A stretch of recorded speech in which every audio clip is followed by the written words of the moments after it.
भविष्य में पृथ्वी पर ऑक्सीजन का स्तर इतना कम हो गया है कि यह रहने योग्य नहीं रही। यहाँ कोई भी पौधा नहीं बचा है, शहर बंजर भूमि बन गए हैं और दुनिया भर में केवल कुछ ही लोग बचे हैं जो ऑक्सीजन टैंक से जुड़े मास्क का उपयोग करके जीवित रहते हैं। ब्रुकलिन में इंजीनियर डेरियस ने सौर पैनलों को साफ करने के लिए पारिवारिक बंकर से बाहर निकलता है, जबकि उसके पिता अपनी पोती के पढ़ने के लिए नई किताब लाने के लिए किताबों की दुकान में जाते हैं। बाहर जाते समय पिता का पैर सड़ी हुई लकड़ी पर पड़ जाता है और वह फ्लोर से गिर जाता है, जिससे वह रिसेप्शन की छत से लटक जाता है। गिरने से उसके ऑक्सीजन पैक को नुकसान पहुंचता है और उसे सांस लेने में दिक्कत होने लगती है।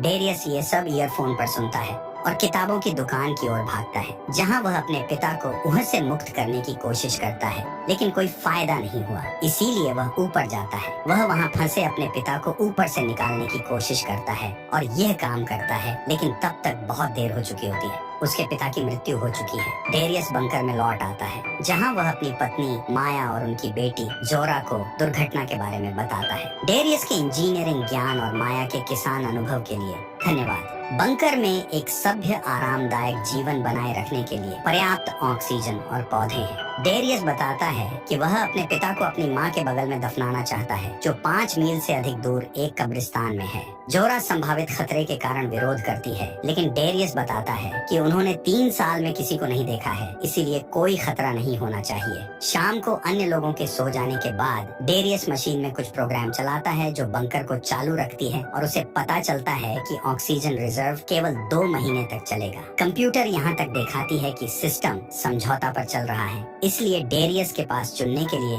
एक कठिन विकल्प है। अगली सुबह डेरियस जोरा को अलविदा कहता है और उसे वह किताब देता है जो उसके दादाजी ने उसे देना चाहता था। फिर जोरा सिक्योरिटी कैमरे पर डेरियस को शव के साथ निकलते हुए देखती है। वे एक दूसरे को चुंबन भेजते हैं। जोरा रेडियो से उनके पिता के साथ संपर्क करने का प्रयास करती है। वह रैंडम कहानियां भेजती है, जैसे कि उसके वैज्ञानिक पिता ने ऑक्सीजन की कमी की भविष्यवाणी की थी और किसी ने भी उस पर विश्वास नहीं किया था, लेकिन कम से कम वह समय पर बंकर बनाने में सफल रहा। दुर्भाग्य से डेरियस कभी जवाब नहीं देता और 5 महीने तक उसकी कोई खबर नहीं आती। माया और जोरा अपने दम पर जीवित रहने की पूरी कोशिश करती है। जोरा पिस्तौल के साथ बंकर के बाहर एक शॉपिंग मॉल में प्रवेश करती है और उसके लिए टी-शर्ट पसंद करने लगती है। अचानक उसकी माँ माया पीछे से आती है और उसे डरा देती है। उसकी माँ उससे नाराज है कि वह अकेले बंकर से बाहर क्यों गई। सौभाग्य से बंकर में बहुत मोटा स्टील का दरवाजा और पासवर्ड लॉक लगा है, इसलिए फिलहाल वे सुरक्षित हैं। वे एक दूसरे का यथासंभव साथ देते हैं, लेकिन शांत क्षणों में डेरियस की अनुपस्थिति बहुत स्पष्ट होती है। जोरा हार नहीं मानती। वह प्रलय से पहले की पारिवारिक यादों के बारे में बात करते हुए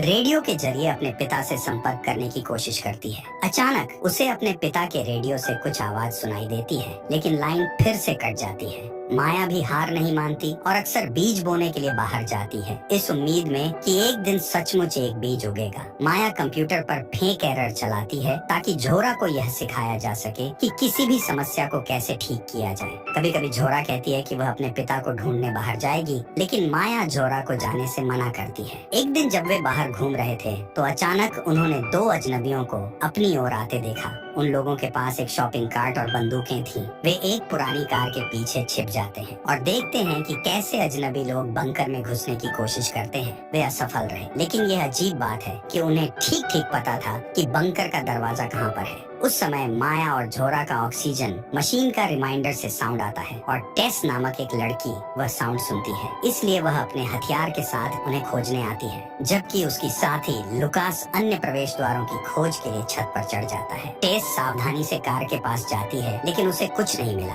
उस समय वह सुनती है कि लुकास उसे रेडियो पर कुछ चेतावनी देने की कोशिश कर रहा है, लेकिन तब तक बहुत देर हो चुकी होती है। माया और जोरा उसे जमीन पर पटक देती है और इससे पहले कि अजनबी उनका पीछा कर सके, वे बंकर में घुसकर दरवाजा को बंद कर देती है। फिर माया कंप्यूटर पर आती है और स्पष्टीकरण मांगती है। टेस कसम खाती है कि उनका कोई बुरा इरादा नहीं है और वह और लुकास 25 अन्य लोगों के साथ फिलाडेल्फिया के बाहर एक बम शेल्टर में रहते हैं। हाल ही में उनका एयर फिल्ट्रेशन सिस्टम काम करना बंद कर दिया, इसलिए वे डेरियस को खोजने के लिए 3 दिन की यात्रा पर निकल पड़े। टेस का दावा है कि वह एक भौतिक विज्ञानी है जो विश्वविद्यालय में उसके साथ काम करती थी और वह केवल उस सिस्टम को कॉपी करने के लिए देखना चाहती है। वह माया और जोरा के नाम भी जानती है, लेकिन माया अभी भी उस पर भरोसा नहीं करती क्योंकि डेरियस ने कभी उसका जिक्र नहीं किया। अचानक जोरा माइक बंद कर देती है और माया से लड़ने लगती है कि आगे क्या करना है। जोरा नहीं चाहती कि शेल्टर में रहने वाले लोग मरे, लेकिन माया को नहीं लगता कि शेल्टर का कोई अस्तित्व है।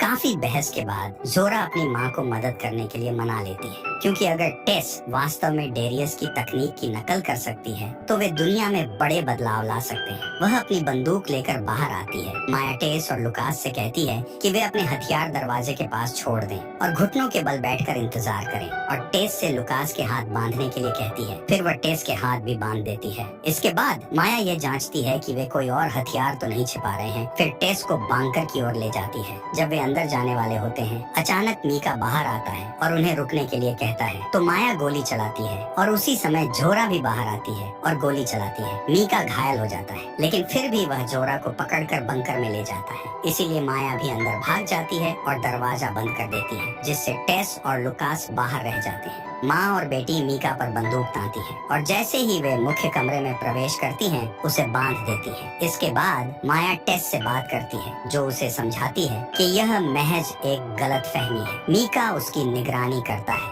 इसलिए जब उसने उसे बंधा हुआ और ले जाते हुए देखा तो उसने सोचा कि वह खतरे में है। माया उसकी किसी भी बात पर विश्वास नहीं करती और उसे वहाँ से चले जाने को कहती है। इसलिए टेस घोषणा करती है कि वह डेरियस की मशीन लेकर आएगी, चाहे इसके लिए उसे कुछ भी करना पड़े। एक चाकू की मदद से टेस खुद को और लुकास को मुक्त करती है। फिर वह घोषणा करती है कि वे ड्रिल कर रहे हैं। अंदर माया और जोरा मीका के घाव की देखभाल करते हैं। वे अभी भी बहस कर रहे हैं कि उसकी कहानी असली है या नहीं। अचानक अलार्म बजता है और कंप्यूटर घोषणा करता है कि सिस्टम से छेड़छाड़ की गई है। जोरा और मीका कैमरे की ओर देखने की कोशिश करते हैं, लेकिन टेस ने उसे टेप से ढक दिया है। वह मीका द्वारा गिराए गए हथियार को वापस लाती है, जबकि लुकास बंकर के दरवाजे को तोड़ने के लिए ड्रिल कर रहा था। सौभाग्य से जोरा को एक आइडिया आती है और वह कुछ यांत्रिक टुकड़ों को एक साथ जोड़कर एक छोटा सा यंत्र बनाती है, जिसे वह फिर दरवाजे के सामने लगा देती है। इसे सक्रिय करके वह एक विद्युत चुंबकीय पल्स भेजती है और ड्रिल को तोड़ देती है। हार मानने से इनकार करते हुए टेस छत पर चढ़ जाती है और बंकर में कार्बन डाइऑक्साइड इंजेक्ट करती है, जिससे ऑक्सीजन का स्तर बहुत कम हो जाता है। अलार्म बजते ही जोरा और माया अपने मास्क पहनने के लिए दौड़ पड़ती है। माया समस्या का समाधान करने के लिए बाहर जाती है और जोरा मीका को बंदूक की नोक पर रखने के लिए रुक जाती है, लेकिन जब मीका अपनी छोटी बेटी के बारे में बात करना शुरू करता है तो वह असहज महसूस करती है। बहुत झिझक के बाद वह उसके साथ एक मास्क साझा करने का फैसला करती है, जब तक कि वह उसके सवालों का जवाब देता है। मीका कसम खाता है कि उन्होंने डेरियस को नहीं मारा और टेस उसे प्रलय से पहले से जानती थी। बाहर लुकास हमला करने के लिए दरवाजे के पास इंतजार कर रहा था, लेकिन जब वह गैरेज में कुछ देखता है तो उसका ध्यान भटक जाता है। वह टेस को वहां खींचता है, लेकिन इससे पहले कि वे अंदर जा सके, इमरजेंसी लॉक चालू हो जाता है। उस समय माया छत पर चढ़ जाती है और गोलीबारी शुरू कर देती है, जिससे उन्हें छिपना पड़ता है। कुछ ही सेकंड में दोनों एक योजना के साथ आते हैं, इसलिए टेस माया पर वापस गोलीबारी शुरू कर देती है, जबकि लुकास बंकर की ओर भागता है। अंदर हवा फिर से साफ हो जाती है और वे मास्क उतार देती हैं, इसलिए मीका को रस्सी खुलने का मौका मिल जाता है। टेस अचानक छिपने से बाहर आकर आत्मसमर्पण करने का नाटक करती है। हालांकि यह एक जाल है ताकि लुकास माया पर पीछे से हमला कर सके। लड़ाई शुरू हो जाती है, जिससे माया का पैर टूट जाती है। बदले में वह उसे झाड़ू से मारती है और उसके कान को चोट पहुंचाती है। दुर्भाग्य से टेस उसे पीछे से अचानक हमला करती है और उसे बेहोश कर देती है। उसी समय मीका खुद को छुड़ाता है और जोरा पर हमला करता है, जो मीका के घाव पर अपना अंगूठा दबाकर उसे धक्का देती है। हालांकि मीका को उसका हथियार मिल जाता है और वह उसे बंदूक की नोक पर पकड़ लेता है। कुछ मिनट बाद लुकास और टेस माया को बंधक बनाकर कैमरा खोलते हैं। मीका जोरा को बांधता है और दरवाजा खोलने की कोशिश करता है, लेकिन वह कोड के बिना ऐसा नहीं कर पाता। अचानक उसे बहुत सारा खून बहने के कारण चक्कर आने लगता है और वह वहीं मर जाता है। बाहर लुकास माया को धमकी देता है कि अगर जोरा ने दरवाजा नहीं खोला तो वह उसे गोली मार देगा, लेकिन माइक्रोफोन अभी भी म्यूट है और जोरा टेस को कुछ बोल नहीं पाती। शुक्र है कि मीका का रेडियो पास में ही है, इसलिए वह उसे अपने पैरों से खींचकर अपने पास लाती है और समूह को बताती है कि वह बंधी हुई है और मीका मर चुका है। टेस माया से इस तरफ से दरवाजा खोलने की मांग करती है, लेकिन वह बताती है कि लोगों को अंदर आने से रोकने के लिए कोड के साथ एक विशेष बैज की आवश्यकता है और वह बैज अंदर है। अपनी बेटी की मदद करने के लिए बेताब माया अंततः स्वीकार करती है कि एक और बैज है, लेकिन यह वहाँ से बहुत दूर है। उसके पास एक रनिंग कार है, इसलिए टेस उसके साथ जाने को तैयार हो जाती है, जबकि लुकास निगरानी रखने के लिए वहीं रुक जाता है। सवारी के दौरान माया बताती है कि वे डेरियस को खोजने जा रहे हैं। यह पता चलता है कि अपने पिता को दफनाने जाने के बाद माया को एक नोट मिला, जिसमें उसने बताया कि मशीन अब 3 लोगों के लिए हवा को साफ नहीं रख सकती, लेकिन केवल 2 लोगों के साथ जोरा और माया के पास समाधान निकालने के लिए अधिक समय होगा। इसका मतलब है कि डेरियस वास्तव में मर चुका है और वह जानबूझकर वापस नहीं आया। जोरा कंप्यूटर से कुछ संगीत बजाने के लिए कहती है, जिसे लुकास पसंद करता है। कुछ घंटों बाद माया को डेरियस का शव मिलता है और बैज मिलने से पहले वह कुछ देर के लिए शोक मनाती है। दोनों जाने के लिए तैयार हैं, लेकिन उसी समय कार की पावर खत्म हो जाती है। टेस बैज मांगती है क्योंकि वह बताती है कि माया अपने टूटे पैर के साथ मुश्किल से चल पाती है, इसीलिए उसके लिए पैदल वापस जाने का कोई रास्ता नहीं है। वह कबूल करती है कि उसकी भी एक बेटी थी और जोरा की अच्छी देखभाल करने का वादा करती है, इसलिए माया उसे बैज और कोड देने के लिए सहमत हो जाती है। जाने से पहले टेस माया से वादा करती है कि जब उसके टैंक में ज्यादा ऑक्सीजन होगी तो वह वापस आएगी। फिर टेस वापस दौड़ना शुरू करती है और आखिरकार शहर के बीच में उसे एक साइकिल मिल जाती है, इसलिए वह सुरक्षित रूप से बंकर तक पहुंचने के लिए उसका इस्तेमाल करती है। कोड और बैज के साथ वह और लुकास ऑक्सीजन खत्म होने से ठीक पहले अंदर पहुंच जाते हैं। जोरा माया के बारे में जानना चाहती है, इसलिए टेस उसे सब कुछ बताती है, जिसमें डेरियस का बलिदान भी शामिल है। टेस एक नए मास्क के साथ वापस जाना चाहती है और माया को लाना चाहती है, लेकिन लूकस टेस को धमकी देता है कि अगर वह मशीन पर काम करना शुरू नहीं करती है तो वह उसे मार देगा।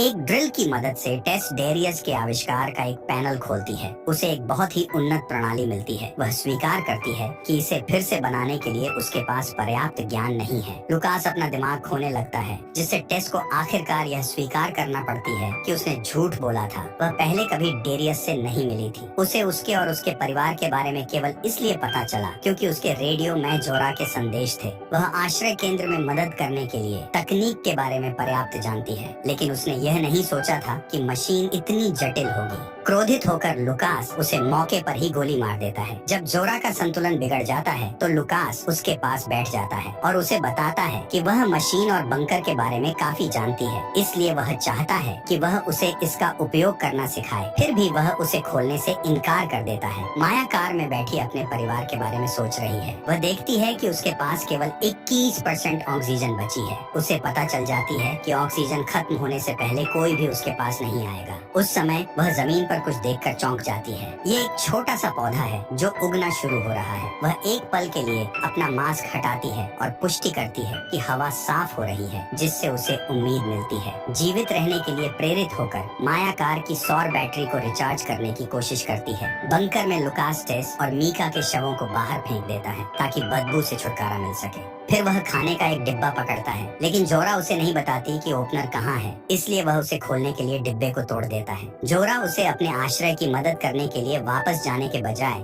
यहाँ रहने के लिए कहती है, लेकिन उसे परवाह नहीं है। अचानक अलार्म बजता है, केबलों में समस्या की घोषणा करता है। लुकास जोरा को खोलने के लिए सहमत होता है ताकि वह उसका मरम्मत कर सके, लेकिन उसे केवल कुछ मिनटों के लिए पर्याप्त ऑक्सीजन देता है ताकि वह भाग न सके। जोरा छत पर जाती है और केबल को फिर से जोड़ती है, लेकिन उसे पता चलता है कि माया ने ही केबल के साथ छेड़छाड़ की थी। एक दूसरे को गले लगाने के बाद जोरा वापस अंदर जाने की कोशिश करती है, लेकिन लुकास दरवाजा नहीं खोलता क्योंकि वह उसे पीड़ित देखना चाहता है। फिर दोनों एक योजना बनाते हैं। कुछ सेकंड बाद अलार्म फिर से बजता है, इसलिए लुकास बाहर आता है और जोरा को जमीन पर बेहोश देखता है। वह उस पर मिट्टी फेंकता है और प्रार्थना करते हैं, लेकिन अचानक माया उसे गोली मार देती है, जिससे उसके ऑक्सीजन टैंक क्षतिग्रस्त हो जाते हैं। जब वह माया पर हमला करने जाता है तो जोरा अपने पैर से उसे गिरा देती है। फिर माया और जोरा बंकर में वापस भागते हैं, लेकिन लुकास किसी तरह खड़ा हो जाता है और उनका पीछा करता है। वह पहले दरवाजे से गुजरता है और दूसरे दरवाजे से जबरन प्रवेश किया,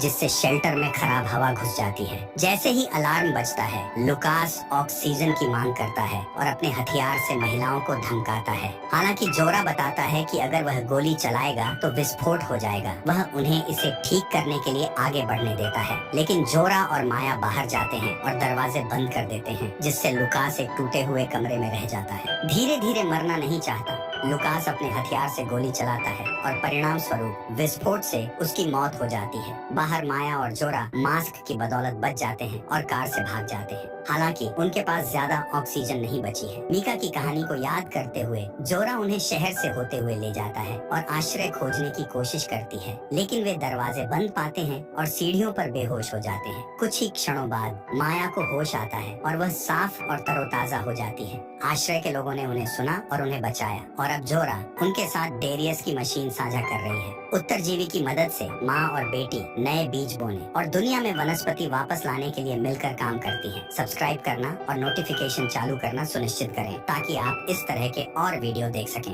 देखने के लिए धन्यवाद।